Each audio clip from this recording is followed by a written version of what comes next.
everybody. Welcome to UGA Sports Live. This is Rumors versus Facts. I don't know who's got their stuff turned up. Thank you, Lance, for ruining our intro. Appreciate that. You garbage person. Welcome to Rumors versus Facts. Even Lance is with us. Trent's following Jed May, of course. We have to tease each other because we get a little punchy this time of year. Signing day is less than 48 hours away.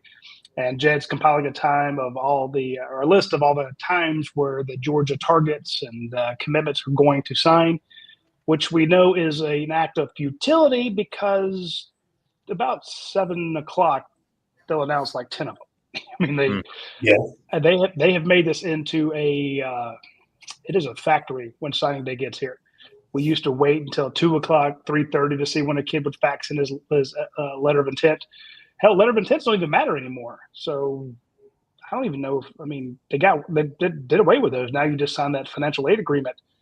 Trent, it's a different world, man. Yeah, I mean, do kids even have to go to school anymore? They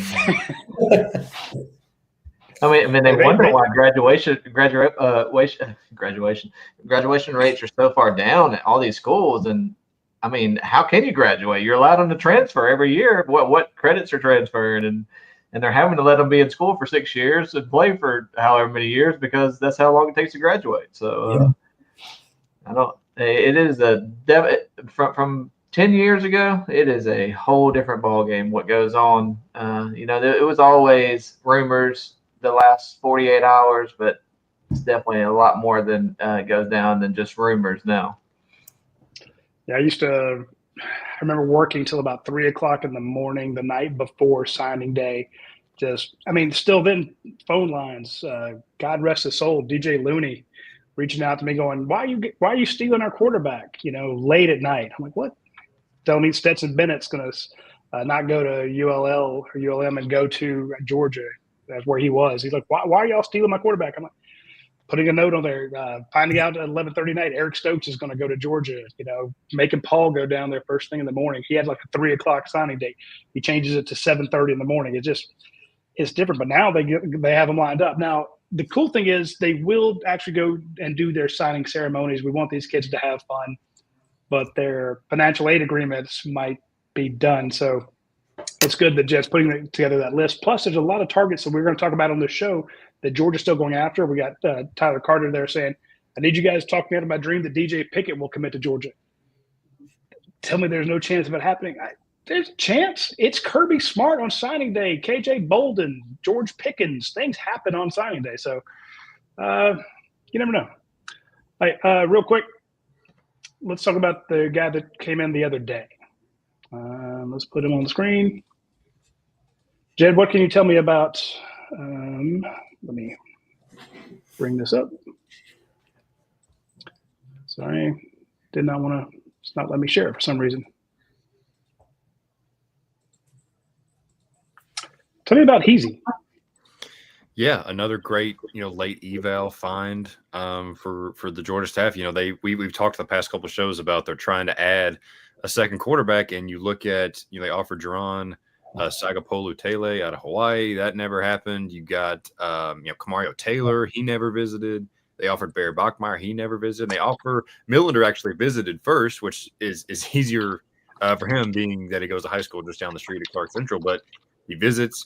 He gets an offer a couple of days later, visits again, and then commits. So I think he's a guy who, he's got an athletic skill set, and I think that's something that maybe is lacking in the Georgia quarterback room. I think you look at the guys now, you've got to have guys that can move a little bit, but I don't know that any are, I guess, the type of level of athlete that Millender is. And someone on the board made a good point. Guys like that, even if it's just replicating a Jalen Milroe on a scout team, a Arch Manning on the scout team, like there's value in these guys, even if they never end up starting and end up transferring or whatever. So not that that'll be the case with Millender necessarily, but it's just a skill set that you want on your team, even if it's not necessarily as the starting quarterback from day one. So a great late find, a great late ad, and one that you flip guy like Boise State is not exactly a shabby program. So yeah, it's a great late find from right up the street, and Georgia's finally got its second quarterback. I'm going to drop out here real quick. I'm going to stay on the show, but you're just going to hear my voice. I'm going to stop. All right. I was talking to one of our guys who has a son at Clark Central, and he said that the Boise State coaches were at campus, and they said, we love this kid. And I got a note from Georgia's AD saying how much he loves him. His son goes to school with him. But the Boise State coaches said, well, there's no way we're going to keep recruiting him, but somebody's going to steal him from us. They knew ahead of time that a big-name school was coming in. So this is a kid who I know a lot of people go, well, it's the last second. They're going to be down on him because he's not a five-star QB. But Trent, I love this kid, and everybody who plays with him thinks the world of him. Yeah, I've heard nothing but good things about him as a person and his athletic skill set. On top of that, I think he's a little, more on the rawer side, throwing the football, but those things can be worked out when you get him to campus. But as far as his athleticism, you kind of see, I think there was a change in direction from Saban. You watch Saban, his offenses, and there was a change. There was like a light bulb went off. And I think that light bulb went off with Kirby Smart this year. You seeing some wide receivers struggle. You seeing Beck getting frustrated. I mean, he doesn't really show it as much, but he knows that that there's a bunch of drops. He struggled. Wide receivers not getting open. I think there's a light bulb finally came on because you're starting to hear more about Georgia, wanting to go out and be competitive NIL wise in the wide receiver market. You see Georgia start looking at dual threat guys. You go back and look at Jalen Hurts' Rivals profile. 6'2", 196, or 6'3", 196. In the bottom of the Rivals 250. Very similar to this guy. As far as throwing the football, and athleticism, and he can get out and move, but also he just brings that run pass option. So I think a little light bulb's going off with the offense, especially Kirby Smart this year. Is some changes have to be made on the offensive side of the ball. Whether it's not saying guys like Carson Beck, because I think Carson Beck has plenty of athleticism, but I think you got to have a little bit of shift in culture, especially at wide receiver. And might I add, I got to see him play a couple of weeks ago, and I kind of agree with Trent. Just the arm talent's pretty raw, but I mean he's a big kid and he can run. And I mean they were playing against Houston County, and there were several times where the pocket collapsed. And I mean his instinct is to just literally find a hole, run towards the sideline, find open space, and I mean he got it done. He's got some wheels too, and he's a big. I think he's probably 6'4". I'd give him 6'3", 6'3.5", 6'4". So I mean he's, like we said, he's a bigger quarterback than anybody in that room right now. Also say he's one of the guys described him this way. He's not a headache. And I thought that seems like a silly thing to say, but then the more I thought about it, I'm like, oh crap, look at some of the guys that we covered in this recruiting class. You knew they were a damn headache from the start. That some of those guys would just keep you up at night. You're like, you don't need to bring them to Athens where you've already had some issues with guys, way too many arrests, way too many issues, way too many bad headlines. And they're like, this kid is just great. And the way he was described was the same way when I asked about them taking Chaz Chambliss. They said, this is a great locker room guy. I'm like, okay, but, can he play football? They're like, oh, yeah, he can play. But, it's everything about him is more impressive than just, his on-field talents. Like, okay, well, I like that. Sounds great. All right, so that's the latest one. Let's talk about signing day being here in less than 48 hours. I guess the sad thing is, even with signing day here, we're not going to know the outcome of this one for some time. Jed, what's the latest on Justice Terry? I know he's shut it down. Yeah, it's so hard for the courts that we're going till Friday with Justice Terry because this recruiter's been so just, he commits after his sophomore year. He's committed for over a year. He flips to USC, decommits from USC. It's been one thing after another. So why wouldn't it go as long as it could? But committing on Friday at noon. He had a tweet today that he shut his recruitment down or whatever, which he doesn't really have a choice almost at this point. But we've maintained that we feel like Georgia's in a good spot. I think Georgia, Caught the short end of the stick a little bit just with how the schedules worked out these last couple of weeks because he had a high school game the day of the Tennessee game, so couldn't make that. And then Georgia playing Tech on a Friday, couldn't make that because his team was playing. So I think you'd have liked to get him on campus one more time. But I think we mentioned that last time. It's not the end of the world that you didn't. And we just think Georgia's in a good spot. I put it in the war room this morning. There's too much pointing in Georgia's direction. Relationships, proximity to home, relationships with coaches, relationships with commits, all this stuff that points toward Georgia. And we've each of us have talked to independent sources over the past couple of days, and each one we talk to says, we think it's Georgia. We think it's Georgia. Georgia's in a good spot. Georgia's in a good spot. So I think if you add all that up and take the totality of it, I think it's going to be Georgia on Friday. And we all held that opinion for a while, and it's I'm sticking with it as we are 96 hours or whatever from a decision. Trent, you're grinning. What's up? I mean, it's a marathon. You can't cut the marathon short. You got to take it all the way to the finish line, which is Friday afternoon. So kill me, just kill me now.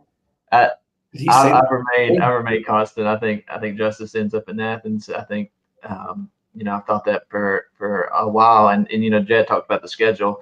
But if we remember right, the Alabama during that hurricane, the Alabama visit got canceled as well. So he hasn't really taken visits to his finalists besides Auburn, which was really the first time he's been there in a while this past weekend. So I think Georgia and Alabama obviously have been right at the top of things, ever since he decommitted from USC. And Georgia's kind of he hasn't visited Alabama either, so it doesn't really give them upper hand when it comes to this final announcement. So I think Georgia sits in a good spot. He's had a great relationship with Trey Scott and Kirby, and I think that ultimately wins out in the end. And honestly, I don't think that this is a recruitment that Kirby Smart typically loses. I mean, you look at Kate, you kind of compare it to KJ Bolden last year that went down to the very end. I mean, Kirby likes his defensive players. He loves his defensive line players. I think this is one, just like Elijah Griffin a couple of weeks ago too, or a month ago or so, that this is one that I don't think that he will lose. Well, he was committed to Georgia for over a year, right? Yeah. And he did the same thing with Micah. If you remember Micah Williams, Micah Williams was a kind of a Georgia lean, and then he went to committed to USC, backed off that commitment. That was one that Kirby wasn't going to lose in the end, and KJ Bolden. So he zeroes in on some of these big name guys year after year, and you don't often see him miss. So, well, here's the thing: we also thought that about Caleb Downs, and there's been some others that he does miss at the very end. So if there is a danger team out there, who is it? Because normally we know somebody else is lurking. We know that somebody might have the bag or the deal, whatever the hell you want to call it. Where's the danger?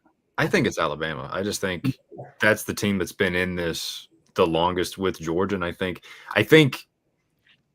people assume, you take a visit to Texas, you take a visit to Auburn, it's NIL is becoming a bigger factor. I really don't think that's the case. I'm sure schools are throwing money at them, but I've talked to people who said NIL isn't as big of a factor for them as it has looked like. So it looked pretty big.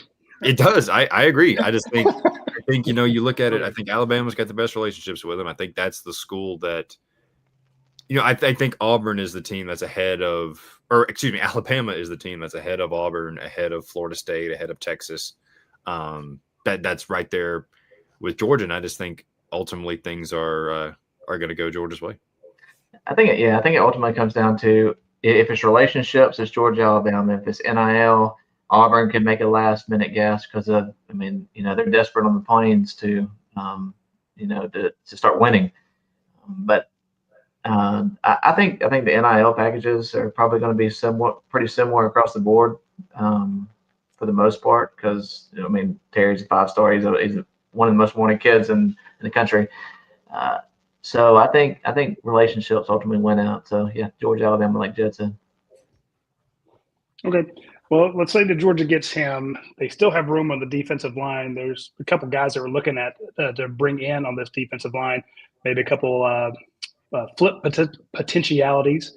And let's start with Jeremiah McLeod. Last I remember, we were prepared for him to flip, but he's that didn't seem to happen. I mean, I'm not saying we had a story ready, but we had a story ready. So what's the latest on Jeremiah McLeod, the 6'4", 285 defensive tackle out of Lee County?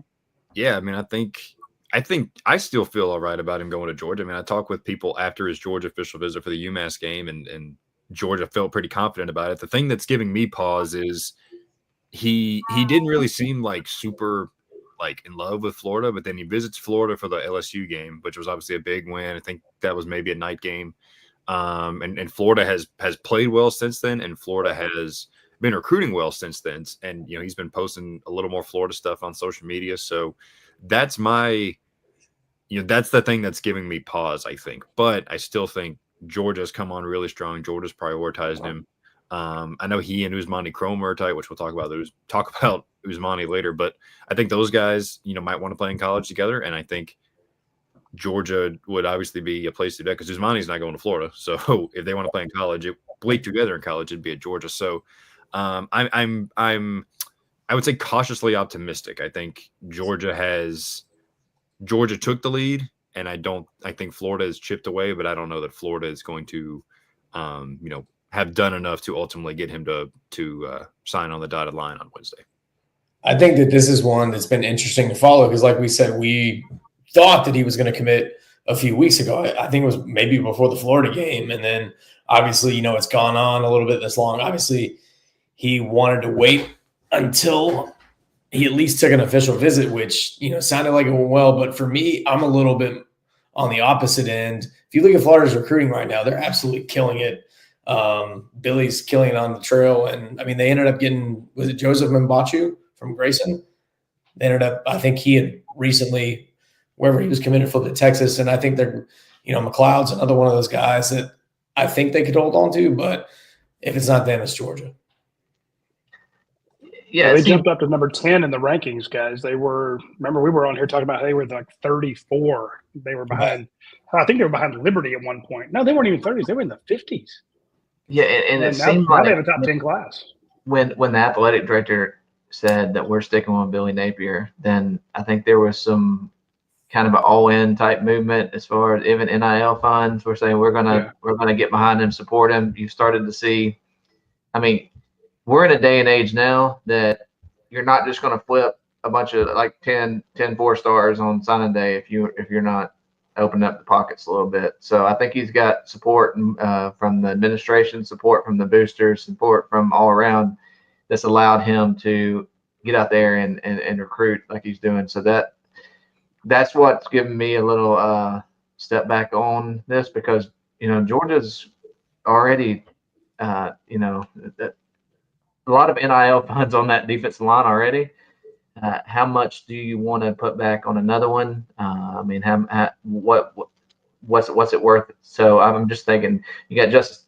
If you get Justice Terry, you have Elijah Griffin, you have Isaiah Gibson. I mean, you have these guys. Is it worth it, or maybe go get Win and call it a day? I think you got several options here. I don't think Georgia lands both of them on signing day. I think you land one.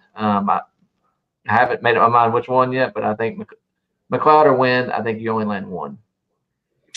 Yeah, I mean, you've already got two 5-star defensive linemen. You're looking to add 3 with Justice Terry, Darren, another 4-star. It's I mean, you don't have an unlimited amount of money, so I'm with you there. But you did mention Win. I want to talk about him real quick because that to me is very interesting. I noted in the war room today, if you're not a member of UGA Sports, you need to be because it's a great war room by Jed May earlier, and he talked about Kevin Wynn. He said, "Look, that's basically the closest thing they have to a zero technique in this class ever since Sean Shivers decommitted." Georgia needs a zero technique. You saw that in the Tech game there. It's just sometimes they like to go with a 3-down lineman. I'm not saying they bring that guy in there a lot, but there are times for Kirby to run the full defensive gamut that he wants to. You got to have that plug in the middle because they try to run so many different looks. Kevin Wynn could be a good option there. Lance, what's the latest on Kevin? I know you're going to go see him Wednesday. Yes, this is a kid that I've covered for the past 4 years, and He committed to Florida State back in June. I think he grew up a Florida State fan, but the past couple of months, every time Jed and I check in with him, Georgia is always in his ear. The communication hasn't stopped up to this point. A lot of people thought that South Carolina, they made a move at him. They made a move at his teammate Steve Miller, who's committed to Southern Cal right now, the other USC, but it seems like he's going to stick to going out to LA. So I think the decision from what I heard his final decision is going to be tomorrow. And then he's going to announce on Wednesday at 2:40. I'll be there, but I think it's a tight race between FSU and Georgia. He's from what we've talked about, a lot of people that maybe aren't subscribed to the website is Jed's done a couple pieces on him about how he really, really loves cooking. He's cooking and he wants to own his own restaurant, and this is a big part of his recruitment. And football is a means of a way for him to. I think he wants to open up his own restaurant on Lake Oconee, where he lives down in Greensboro. So I think that schools have been pitching him, hey, come play football, come study in our culinary program. From what I'm told, FSU has a somewhat of a culinary program, and I think Georgia wants to get him into one. So that's really what it's going to come down to. But I've just heard it's going to be those two schools in the end. But my gut would say probably Florida State, because I've known Kevin for a long time and he's no drama. I think he just likes to keep it low key. So that's what makes me think he's going to end up at Florida State. Okay, I mean that makes sense, and I'm glad to see some of these guys that have an idea what they want to do after college, because I had no clue what I wanted to do. I mean, hell, I still don't. I'm 52. I love the fact that he's got Justice Terry talks about opening his own barber shop, and having trucks and stuff like that. I think it's a great system. Does Georgia even have a culinary school here? No.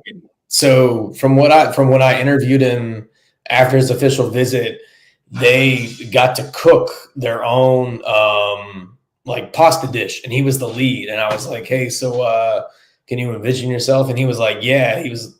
Because what's the facility called inside Butts-Mehre? Is it Bones? Bones. Yep. Yeah, the Bones restaurant. Yep. And I think that Georgia was trying to pitch to him, hey, why don't you teach a cooking class or something like that, from what I remember telling me. And they got to make their own pasta. And I think Jed, you were talking about, was it steak with him, what he likes to grill, just all these different, as you say, a bunch of spices he likes. So I mean he's very knowledgeable about that. And he's very passionate about it. So that could be something that in the next 2 days, if Georgia they can send him to like Cordon Bleu for. Hey, there's a summer program, man. We're going to send you to France. It's exchange. I can see that happening. All right. Trent, Jed, you got any thoughts on Kevin that we need to touch on? Yeah, I mean, I think like Lance mentioned, I think he's a guy that Georgia needs. You need a zero tech. I think. You look at Elijah Griffin, he's a guy you could occasionally slide inside maybe, but I think Kevin Wynn is a guy whose home would be on the interior, over the center, and you're losing Nazir Stackhouse. So your zero true nose tackles off the top of my head would be Jamal Jarrett and Nnamdi Ogboko. And I think, you'd like to have a third guy there for depth, for development, for all kind of reasons. So I think Wynn is that guy. Now, do they get him or not? I don't know, but I think that's why they're prioritizing him so hard. Is he's a body type that, kind of like we talked in the receiver room, you need that 6'4", 200-pound guy like you've got in CJ Wiley. I think on the defensive side of the ball, you need that 320, 325-pound guy in Kevin Wynn, who's had a great senior year. Like, talking to some of our national guys, they're like, we have been really, really impressed with what we've seen from Kevin Wynn on film. So I don't know. They're trying hard. Is it going to be enough? We'll find out Wednesday afternoon. What's he ranked right now? Because I noticed that he jumped up within the rivals 250. 30 something. Wow, yeah. So he wasn't even in the 250 in the last set of rankings. So he got, I mean, that's a huge jump. And let's see here on the. Yeah, he goes from non-ranked to 134. Okay, that's pretty good. So hey, a rivals 150 guy right off the bat. Yeah. Let's go off the defensive line, and everybody we're talking about is on defense. Georgia's done a pretty good job locking down their offensive playmakers, backs, quarterbacks, wide receivers. And I know we got some people saying, hey, they need more wide receivers. They got a bunch coming in. but most of the undecided guys are still on the defensive side of the ball, and most of the guys are trying to flip on the defensive side of the ball, including Tavion Wallace out of Baxley, committed to Arkansas, the Hogs. Can Georgia steal one away from Sam Pittman? Yeah, I think so. I mean, I talked to him. He visited for the Tennessee game, and he was like, yeah, well, if anything were to happen, I think Georgia would be the place I go. So Georgia's kind of like Kevin Wynn, you said, Lance. This is a guy that Georgia has never really given up on. I know Florida State's been after him. He visited for the Florida game, which shockingly didn't go very well for Florida State. But it's I think at linebacker, we can talk about DB too, but I think linebacker's a spot where you've got Zayden Walker, you've got Anthony Crua. You can take a swing and try to get a Tavion Wallace, try to get a Christian Gass. And if you don't get him, you're all right because of what you've already got on campus and what you've got coming in. But Wallace is really good, man. He is a baller down there at Appling County. And I think he, if we're looking at Georgia's options, I think he is the more likely to end up in the class as compared to Christian Gass based on what I've heard. So it's going to come down to the wire, but I think Georgia's trying really hard for him. I think they've got a more than a puncher's chance, I would say, as we go toward Wednesday. Trent, what does Wallace bring to Georgia? Just a different type linebacker. I mentioned it before, but he's more of the N'Kobe Dean, Monte Rice, and those type linebackers where you're not going to see them, moving out and edge rushing a lot. This is Kirby Smart and Glenn Schumann. They're still gonna blitz the A gap, but just a more inside linebacker body, just similar to those in the past that they've had. So I think they got guys on campus now like Chris Cole, and then you got some commits in this class that can slide out and do various things. They even play some star like Jalen Walker was last game against Georgia Tech, but at the same time, I think Tavion is strictly an inside linebacker, and I would, at this point right now, I agree with what Jed said, but I would be very surprised if he signed with Arkansas. Mm-hmm. So just based on from Trent's hearing, he might not sign with Arkansas, and he told me that if he leaves Arkansas, Georgia is probably the place. So it seems like there's plenty of reason for optimism with Georgia. But again, Florida State, it was Georgia and Florida State we all thought when he committed the first time. Yeah. And then he chooses Arkansas, and everybody was like, "That's kind of weird." But no real shock that it seems like Georgia and Florida State are battling right now. But it's hard to picture him signing with Arkansas, like you said, Trent. I think Georgia's got a good shot to get him if he doesn't. Yeah, and you gotta think that, back to what you mentioned about Arkansas, the day that I go down to see him when he was at Wayne County before he transferred to Appling County. Is it Travis Williams or Travis? One of the Arkansas coaches was there. I don't think it was Jimmy Smith. He's gone from Arkansas. And then Glenn Schumann was there. And I asked him, I was like, is Arkansas in the picture? He was like, yeah, they just kind of came on. I guess Arkansas came on hot.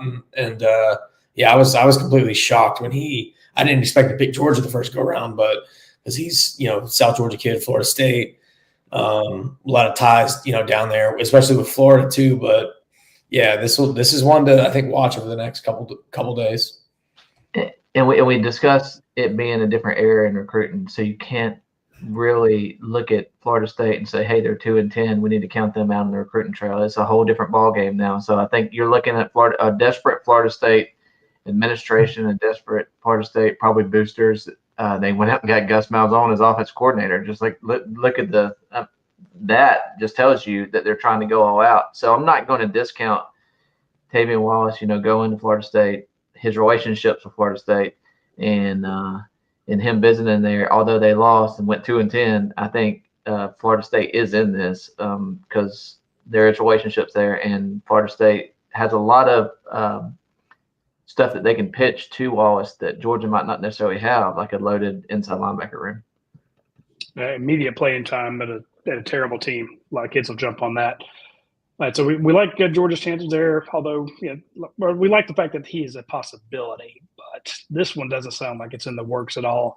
Talk to me about Christian Gass out of Covington, East Side. Yeah, I mean, I think the writing is – I don't want to say the writing's on the wall because it's still possible, but he was supposed to visit for the Tennessee game didn't end up visiting, at least as a recruit. There was rumors that he ended up coming to the game and sitting in the Tennessee section, which doesn't really give you the warm and fuzzies if you're Georgia. I don't believe he visited for the UMass game. He played during the Georgia Tech game. So I think this is one where Georgia's kind of always been in his ear, and I think they've just kind of they've run out of gas down the stretch, and I think this one's kind of a long shot right now. Well, we won't spend too much time on that one then. One that has got a lot of people up in arms is on the offensive side of the ball. Usmani Chroma. You know, we wasn't too long ago that we were on the show talking about what he brought to Georgia, watching his video clips. Hell of a running back, but he's taking some visits. What is the latest on Mr. Chroma? Yeah, went to Auburn, went to Florida State. The two schools finished right behind Georgia. Now, everything I've heard from like the Georgia side of things is Georgia's not worried. This is part of the process when you get these top-ranked guys, and that's true. And I think there's a part of me that thinks if he had just went to Auburn, it makes you think like, okay, like something serious going on here. But when you go to Auburn and to Florida State, he could, like a lot of these guys, he was playing the Friday night of the Georgia Tech game, so Georgia wasn't an option to visit. And I think when you make both visits, it's almost like, okay, I'm just going to go see these coaches one more time. You know, I heard he went with one of his teammates as a tag-along guest on the Florida State visit. So in a weird way, like making both visits almost gives me more confidence that it's Georgia, if that makes any sense. Okay. Yeah, I think it's that's what you're saying. Yeah, so I think Georgia, everything we have heard is that Georgia remains confident that they'll hang on to him. The relationship with Josh Crawford is huge. The reason Georgia got back into this in the first place was the relationship with Josh Crawford. So I believe Georgia hangs on to him, but this is there always seems to be a couple of these where it's all Georgia, and then down to the last minute, it's like, well, what about, I remember Bo Hewley's was like that. Bo Hewley, we were like, is he really going to stick with Georgia? Or is he going to flip to Auburn? So this is going to be one I think he's signing at 2:15 on Wednesday. So we'll be locked in on that one. But ultimately, I do think it's going to be that Georgia that ultimately gets that signature. It could be one of those that pops up at like 7:18, he's here, or 7:18, he's committed to Auburn. You're like, oh, okay. If you ask anybody from Auburn, they're signing everybody. So, But I agree with Jed. I think Crawford, I think his relationship with Chroma is what ultimately landed, got Georgia ahead of these teams to begin with. And that relationship hasn't gone away in the past month that he's been committed, or however long he's been committed. I guess it's been 2 months. So I think he's taking visits. I think he's enjoying the process. Also, those are, Georgia was, I guess the Auburn visit was while Georgia was playing UMass. And this past weekend when Georgia was playing on a Friday night, Lee County was playing. So really wasn't no reason to visit Georgia in one of those 2 weeks. So just getting out, taking the visits, and when you do that, the rumors follow no matter what happens, and so I think at the end of the day, those relationships with Josh Crawford is what wins over. But there's going to be rumors. Yeah, but Trent, it's not like when you go on those visits, they're not trying their damnedest to flip you or recruit you. Oh yeah, not just ignoring you. So I mean, the visits, they start rumors. You're right, but they are something to worry about, because we talk about, hey, follow the visits. And, if a kid does this at the last second, it's going to make a bunch of buttholes pucker, because a lot of people want to see him in Athens. So, for sure. And this is the type of kid that you would never know. You could ask him, I don't even think he's done many interviews afterwards, but he could have his process completely shut down right now. And, we wouldn't know any different. So, I think some of it will be unwarranted rumors just because he decided to go and get, have those staffs talk to him again. But we'll see what happens in the day, because when you're dealing with Auburn and Florida State, there's a little bit more than that. They're both of those teams are desperate to win again, and you're going to see them. You're going to see those teams flip some people down the stretch.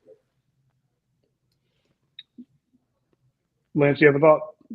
I think that I kind of agree with Jed. More of he let him get those last two visits out of the way, and just he thinks back to he visits those coaches, but he thinks back to that relationship with Josh Crawford, who coached at Lee County. For those that don't know, I think he coached Usmani's brother or cousin or something like that. So that that goes all the way back.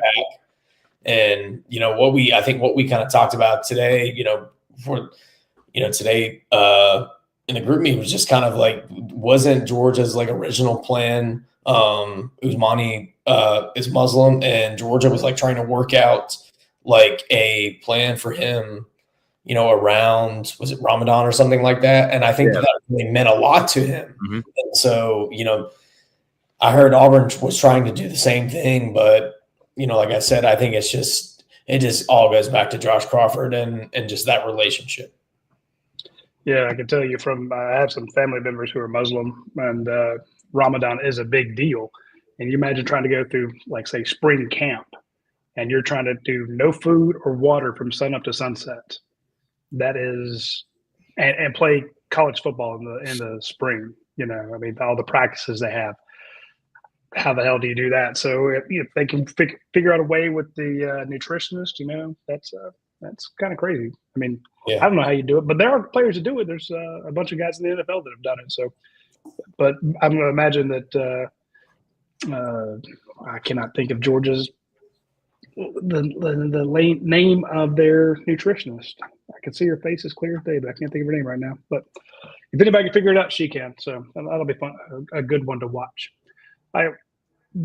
We talk about maybe there being some smoke on the Chroma corner, if you will, but this is the kid that just gets people all worked up too. Isaiah Gibson, 5-star, committed to Georgia, and he's driving people crazy with his tweets or his Instagram posts. And I'm like, are you trolling the hell out of everybody? Or are you just not solid? What the hell is going on with Isaiah Gibson? You got to remember he's a Warner Robins kid. So, yeah, this is a young man that loves the recruiting process. Because remember, the opposite of Chroma. Yeah, a couple of weeks ago he had we had the Instagram or the tweet where he's just like he's shrugging, and that got people tore up. So, I think he just got an offer from Michigan, which I think is the driving force behind the worry, right? And we all know what Michigan's doing with throwing money around, and they're recruiting well and everything like that. So, and he told Adam Gorney asked him about it, and he's like, "Well, I can't really say too much," and that's as cryptic. Yeah, come on, man. So, and there was an article out about Michigan is wanting to flip another 5-star, which wasn't him, and he quote tweeted it, and it's a whole thing. It's a very modern recruitment, shall we say? So, I think by the end of the day, it's going to be Georgia at the end. I just think the relation. I mean, Michigan, obviously, again, we know what they're doing with the money wise, but it's hard to upstage the relationships and the bonds and all that. I mean, Isaiah Gibson's been recruiting for Georgia for months. He was recruiting Chroma. He is recruiting Jeremiah McLeod. I'm sure he's been in the ear of Justice Terry. He was in the ear of Elijah Gibson. So I think it's hard to come over all that in 2 weeks, but we're going to be watching it. But I still think at the end of the day, there's nothing. Nothing's going to pull him off the Georgia commitment, even though he might want to make people think he might some point between now and Wednesday. I don't like it. It gives me heartburn. I mean, Jed makes a great point that he's recruiting for Georgia. I remember when I went down, and I think I talked to him. It was like a month after he committed to USC. He was still committed to USC, but you could tell every time he mentioned Georgia, he had a smile on his face. And this was, and he had also mentioned to me, kind of as we were like walking up too. He was like, "I'm really recruiting Rashawn Dinkins to his teammate who's now a Georgia commit, who I think was kind of trending towards either Auburn or Georgia Tech. Ended up Georgia Tech, and then Georgia flipped him. And he was like, I really, really want him to join me at the next level. He goes, I'll do anything or something along the lines of that. And I mean, you talk about a guy that he's 6'5", 270. He's a guy that Georgia needs, and I think that Uzo Duribe has made him a priority. in this class as well. Trent, you've seen a lot of these guys. They enjoy the spotlight. They if you have the toy, if you have the ability to this newfound power to just F with a fan base or these fanatics, and all it takes is a shrug shoulder emoji, a couple 3 dots. How do you not I mean, you're tempted to use that. How do you not use it? You give me hell. I was screwing around on Twitter earlier today. I took the red jersey that SEC committee put out. They showed the red jersey for Georgia and the white jerseys for Texas, and I just asked one of their little AIs to make the jersey black. And I put it back out there, and people had a lot of fun with it. They probably all cursed my name, but when you have that sort of power, everybody's hanging on a 5 stars every tweet, text, picture. It's a tempting thing to just F with people. Oh, yeah. Yeah, and I mean, I remember like Terry Godwin's recruitment and all these players. You knew, oh Jesus, we knew he was going to Georgia, but he puts out all, you put out all this cryptic stuff, and it has the fans, and you're constantly answering questions. I'm sure there's something on the dog vault right now. It's Isaiah Gibson thinking about flipping because he commented on something he quoted earlier. Yeah, it's already on there. See, so it is that's what he's looking for. That's what he's wanting. He's wanting y'all to talk about it, and so from every source that I've talked to, I've heard nothing but good things about Gibson sticking with Georgia. I have not heard anything about Gibson going anywhere else. There was some talk that I think Gorney put something out about Michigan offering him, and him saying something. I don't know, but anything that I've heard on this end, I've heard nothing but good things about Gibson's commitment status to Georgia. I'll believe that he's not coming to Georgia when the dog father changes schools. We appreciate the dog father joining us. He finally got off TikTok Live. He spends a lot of time over there. He's a good follow. I love that guy. We got J-Way Trucking on here. Of course, we got Mr. Israel on here, and of course, Jermaine King. And we had somebody at the top there who actually joined up recently, became a member of our YouTube channel, which means a lot to us. We put up some videos last week that video breakdowns that were only for members of the YouTube channel. So some fun stuff there. All right, let's dip into our bag here of our want bag, if you will. Who could be the signing day surprise? Who could be that big name, that KJ Bolden flip, that George Pickens flip? Where's the Kirby Smart magic coming? And I think a lot of people want to know about Mr. DJ Pickett. Chances there, guys. Yeah, this is the one. I mean, Dijon Lee is kind of in this category as well, but he shows up for I guess it was the Tennessee game. And just out of nowhere, Georgia had faded off the pace in his recruitment when he committed. There hadn't really been any buzz, and he just shows up and was there from, it was a 7:30 game. He was on campus at 10 and was there all day. So it was surprising. And I think Georgia coming out of the visit, obviously you hear a lot of good things about Georgia. I think it's kind of tapered maybe a little bit since then. But I still think Georgia has worked itself into having a shot at it, which is a lot more than you could say a month ago. So, I mean, he's an absolute just like a freak show at corner. He's 6'4". He's probably 190 pounds or whatever. That's Joe. I think from what I understand, Georgia wants him as a corner. So now that said, I still don't think he ends up at Georgia. Not to be the rain on the parade guy, but Georgia's got a chance. We'll be keeping an eye on his signing, but I still think the likeliest scenario is probably him sticking with LSU, which obviously has a pretty good defensive back tradition of its own. But that would if you're looking for a surprise, that's the guy that's going to give it, because I don't know where else it would come from. Obviously, that's kind of the point of a surprise, but that's the guy that I think could make the biggest splash if he did decide to put on the red and black. That would be a fun one to cover. That's a big cornerback, Trent. Yeah. Yeah. Definitely. I'm not sure. I've never seen him in person, so I don't know how accurate the 6'4" is. Because sometimes when you see the 6'4", it's actually 6'2.5" or 6'3". But if he's That's still actually big. 6'4", I mean, good Lord. I mean, You mentioned him and C.J. Wiley going up for a 50-50 bowl. yeah, I mean, it's be pretty much impossible to throw those jump balls in the end zone like they like to do against him. But like Jed said, I think if you're looking for a surprise, this is Kirby Smart. There's always a DB surprise. So I would look no further than the DB room. You know, you can look at other places as far as if something happened with Chroma, you could be looking at a running back, or if something happened, I think we pretty much named all the defensive linemen. We've named the linebackers that look like the targets out there, and George really zeroed in on Wallace. So I think if you look for a surprise, it's going to be DB. I think that's where Kirby's going to go after, and that's where the most uncertainty is, I would say. It always seems to be a DB, obviously, with Kirby. Yeah, exactly. Hey, I mean, everybody's got their love. I'm always looking for the tight ends, and love the offensive linemen. But you got your favorite position on the field that you think's most vital to your team's success. And of course, for Kirby Smart is DBs, and he's right.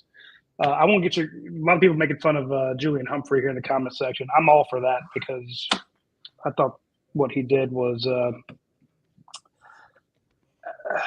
I won't say it. I don't want that clipped out, but I don't think it was a good look to transfer, clear out your locker, not be there when your team needs you. Yeah, you lost your starting job, but that's. I think a lot of the excitement because people are talking about what's going to happen on signing day. We got signing day in 48 hours, but the portal is going crazy. So whoever they don't get now, and this is why you keep recruiting these kids. Let's say you don't get DJ Pickett today, or Wednesday. Might get him in year 2, year 3. So Kirby Smart's going to keep it up. Like you guys were talking about that Concepcion kid.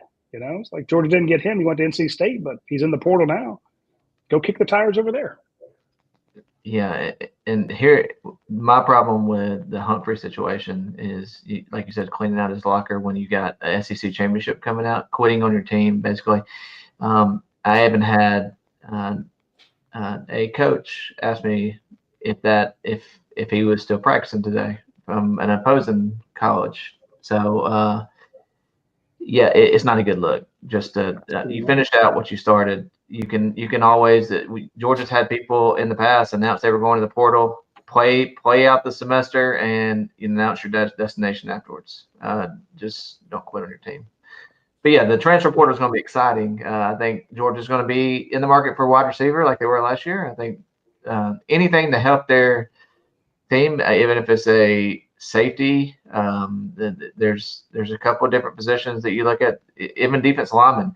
Georgia's going to be young on the defense line next year. It's a lot of inexperience. It's going to be Jordan Hall and a lot of inexperienced guys. So you got a lot moving on. You got a lot of these freshmen coming in. Georgia could use some depth pieces from upperclassmen if some are out there in the portal. So I think Georgia's definitely going to be on the Georgia's definitely going to be buyers in this time around. Yeah, and they're going to lose a bunch of people in the portal. I mean, especially if they don't figure out what to do with the walk-ons. You're going to be able to have 85 scholarship guys, and the roster limit is going to be capped at 105. Well, Georgia normally runs about 125, 135 deep. So what happens to all those walk-ons? You can still have your preferred walk-ons, basically, your 20 guys above the 85 limit, but there's going to be there's going to be a lot of kids looking for a new home. And, How about Stetson Jr.? Yeah, I mean, it's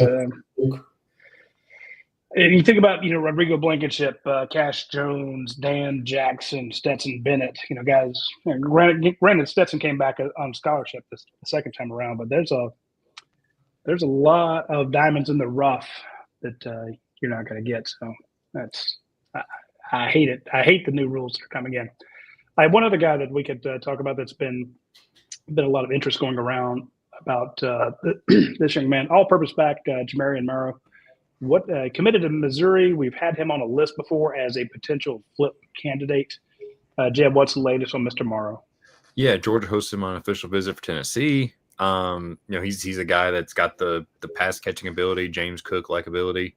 But talking around today, it sounds like he could stick with Missouri. It sounds like A&M, Texas A&M has made a good jump with him. I believe he visited there for the win, or not. They didn't win for the game against Texas. So don't think Morrow ends up at Georgia. I know they've also been in contact with Anthony Rogers, the guy who I believe he's decommitted from Alabama, but another dual threat, all-purpose back. Sounds like Ohio State feels good about him, but Georgia's still kind of looking around to see if there's a potential, again, pass catching, split them out kind of running back out there. Don't think it has anything to do with Chroma potentially leaving. I think that's independent of him. But yeah, they're keeping their eyes open, but I don't see Morrow or Rogers as especially likely at this point. Okay. We forgot to mention one guy who I think is committed since we had our show last. Dennis Uzochukwu. Oh, yeah. Yeah, committed on Thanksgiving. Talk about a kid with a big frame. Mm-hmm. Yeah, very good looking. And a big pair of balls on him to commit on Thanksgiving. Dude. Man, Yeah, what are you doing to us, man? You don't decommit from Dell on Thanksgiving. Yeah. I couldn't even take my post-turkey nap just because of it. Wait. Yeah, that's the Georgia got its 5th offensive lineman. It's a very high upside tackle. He's got the size, he's got the athleticism. It's only his 2nd year playing offensive line, so he's still pretty raw. But Jordo's very upfront about, hey, you're going to come in, you're going to develop, and he's cool with that. He's going to work hard, he says. And I think it's another great late find. You think of guys whose evaluations you trust Del McGee, and you would trust Man Ray St. Amour, who's the offensive line coach over there. Those guys, what they look for, and those are evaluations you put stock in. It's kind of like when we talked about Chase Linton and Braxton Kyle being committed to Rutgers. You trust Greg Schiano's evaluations of defensive players. I think Del McGee and Man Ray St. Amour are kind of I guess seen in a similar light, and it's a great ad. I mean, we've kind of been wondering for the last few weeks who's this 5th offensive lineman going to be. And it ends up being a guy who goes from, we didn't really have him on the radar to he visits, he gets an offer, he takes an official, and he commits in the span of about 2 weeks. So credit to Kirby Smart and Stacey Searles for getting him in. I love it. So the Bulldogs right now, we've had people out saying, can Georgia hang on to their number 1 class? Right now we have the Bulldogs at number 2 in the rankings. I'm not sure who Ohio State's going to get, but I mean, Georgia, like we said, they have a shot at Wynn. They have a shot at Tevian Wallace. Definitely Justice Terry, which would give them a 3rd 5-star. Mm-hmm. Who knows? I mean, there's a lot of different possibilities out there. Like I said, McLeod, get him. They're only 12 points behind Ohio State for the number 1 class. They're neck and neck with Ohio State. And even if you don't get the number 1 class, it's like 1A and 1B right now. Mm-hmm. I don't know I'm not sure who's left on the table for Ohio State, but it looks pretty good for Georgia right now to be right there at the top. I think you get Justice Terry, you solidify number 1 class, no matter what happened. Because I think all the commits elsewhere and all, I don't think there's enough commits on the table that could pull. You're looking at 28 commits, but you only count the top 20. So I don't think, Ohio State's class would be able to catch Georgia with the limited amount of targets that are out there, unless they had some major flips on Sunday. So I think you land Justice Terry, you solidify number 1 class. Yeah, I think you're right. I'm looking at that point. Yeah, they're counting. You would remove 1 3-star and add a 5-star into it. So I'm with you there. I think that would be enough to put Georgia over the top. And that's about 180 points or somewhere around there. You get the bonus. But here's the thing. You could do like Ohio State and spend $20 million on a transfer class. So I think as important as this is, it will also be it would behoove us to keep a strong eye on the portal, because just think about the guys that came in this year.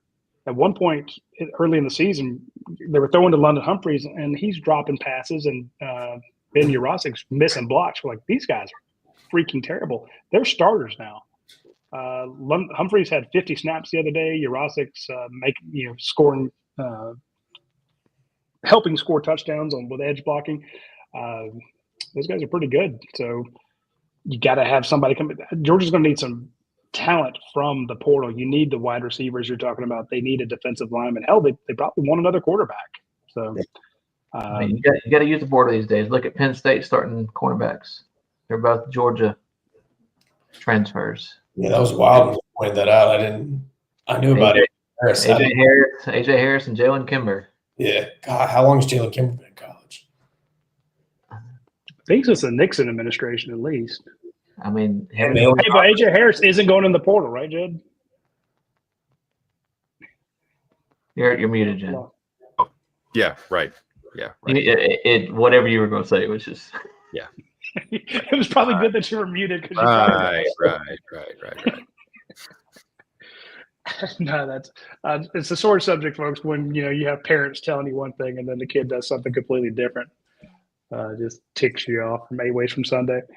All right, I think that's it. I think we went through all the possibilities. Oh, Dijon Lee. Somebody asked about him, and I guess that's the last one.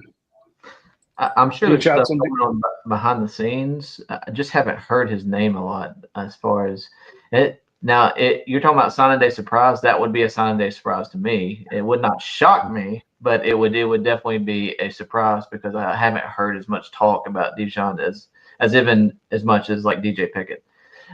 So that would definitely shock me, but I'm sure they're still working behind the scenes because of his relationship with Dante.